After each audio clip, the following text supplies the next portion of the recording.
कहा जाता है कि भगवान को पाना है तो पहले उनके भक्त को पा लीजिए। हनुमान से बड़ा भगवान का भक्त और कोई नहीं है। अगर आप हनुमान जी को पालिए तो समझिए भगवान अपने आप आपको मिल जाएंगे। हनुमान जी की निश्चल भक्ति हमें तमाम तरह की सीख भी देती है और भगवान की तरफ मुड़ने का रास्ता भी बताती है। तो चलिए ऐसे वीर हनुमान के बारे में आपको ऐसी कहानियां बताते हैं। हनुमान जी का ध्यान करिए और उनकी इन कहानियों को पढ़ना शुरू करिए। भगवान हनुमान हम सबका कल्याण करें। जब भगवान राम ने हनुमान जी को दिया मृत्युदंड। भगवान राम और हनुमान जी की यह कहानी बहुत ही कम लोग जानते होंगे। कई लोग तो इस कहानी पर विश्वास भी नहीं कर पाते। तो चलिए आपको यह कहानी बताते हैं। एक बार भगवान राम की सभा में बहुत सारे ब्राह्मण और संत महात्मा जुटे थे। इसमें नारद जी से लेकर गुरु वशिष्ठ और विश्वामित्र जी भी अपना विचार रख रहे थे। कहा जाता है कि इसी सभा में एक कोने में चुपचाप हनुमान जी भी बैठे थे। इस चर्चा के दौरान ही अचानक नारद जी ने यह बात सामने रख दी कि भगवान राम का नाम उनसे भी बड़ा है और उन्होंने कहा कि वह इसे साबित भी कर देंगे। चर्चा खत्म होने के बाद नारद जी ने हनुमान जी से कहा कि वे सभी ऋषि मुनियों का सत्कार करना शुरू कर दें। लेकिन उन्होंने यह भी कहा कि विश्वामित्र को छोड़ दीजिएगा। नारद जी ने यहाँ ट्विस्ट यह दे दिया कि विश्वामित्र राजा हैं, इसलिए उनके साथ ऐसा करना जरूरी नहीं है। ऐसे में नारद जी की बात मानते हुए हनुमान जी ने सभी ऋषियों का सत्कार किया, लेकिन जब वहीं पर विश्वामित्र की बारी आई तो उन्होंने उन्हें नजरअंदाज कर दिया। विश्वामित्र को यह अपमान बर्दाश्त नहीं हुआ और उन्होंने तुरंत अपने शिष्य राम से हनुमान को मृत्युदंड देने का वचन देने को कहा। अब राम जी दुविधा में फंस गए।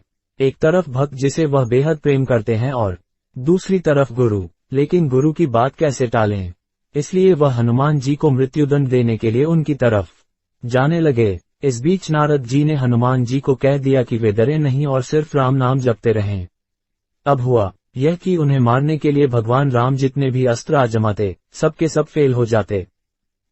इसके बाद गुरु की महिमा न मिटे, इसके लिए भगवान राम ने अंतिम विकल्प के रूप में ब्रह्मास्त्र चला दिया, लेकिन यह भी फेल हो गया। हार मानकर राम जी को विश्वामित्र के पास जाकर सब सच बताना पड़ा। विश्वामित्र जी खुश हुए और उन्होंने राम जी को वचन से मुक्त कर दिया। इस तरह से यह भी सिद्ध हो गया कि भगवान राम का नाम उनसे भी बड़ा है और हनुमान जी भी बच गए और भगवान की भक्ति में रम गए। आजीवन ब्रह्मचारी थे हनुमान जी, फिर उनका बेटा कैसे हो गया? दुनिया का हर इंसान जानता है कि हनुमान जी जैसा ब्रह्मचारी इस धरती पर ना कभी हुआ और ना कभी होगा। ब्रह्मचर्य का असली पालन भगवान हनुमान ने ही किया। यही वजह है कि जब एक बार उनके सामने एक बंदर खड़ा होकर खुद को उनका पुत्र बताने लगा तो भगवान हनुमान खुद आश्चर्य में पड़ गए। चलिए पढ़ते हैं कि आखिर यह क्या कहानी है। तो हुआ यह कि जब रावण युद्ध में भगवान राम से हार रहा था, उसने छल शुरू किया। उसने किया ऐसा कि पाताल लोक के महाराजा अहिरावण को मजबूर किया कि वे राम और लक्ष्मण का अपहरण कर पाताल लोक में छिपा दें।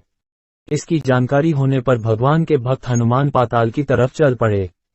पाताल लोक के 7 द्वारों पर सख्त पहरा था। हनुमान जी ने 6 द्वार तो भेद दिया, लेकिन अंतिम द्वार पर उन्हें अपने समान एक बलशाली बानर से युद्ध करना पड़ा। पहले तो बिल्कुल खुद जैसा बानर देखकर हनुमान जी आश्चर्य में पड़ गए।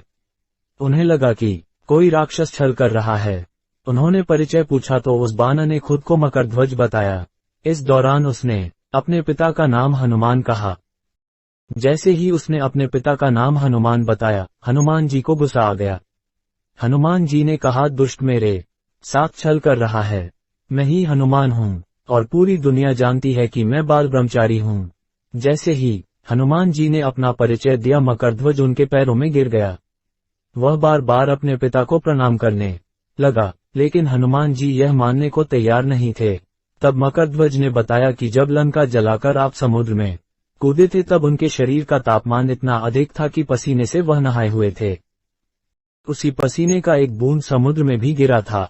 एक मगरमच्छ के मुंह में यह पसीना गिरा और उसी से मकरध्वज का जन्म हुआ। इस कहानी को सुनने के बाद भगवान हनुमान को विश्वास हो गया और उन्होंने मकरध्वज को गले से लगा लिया। दोस्तों, अगर आपको हमारी यह कहानी पसंद आई हो तो और कहानियां देखने के लिए channel only education and fun को सब्सक्राइब करें और वीडियो को लाइक करें। धन्यवाद।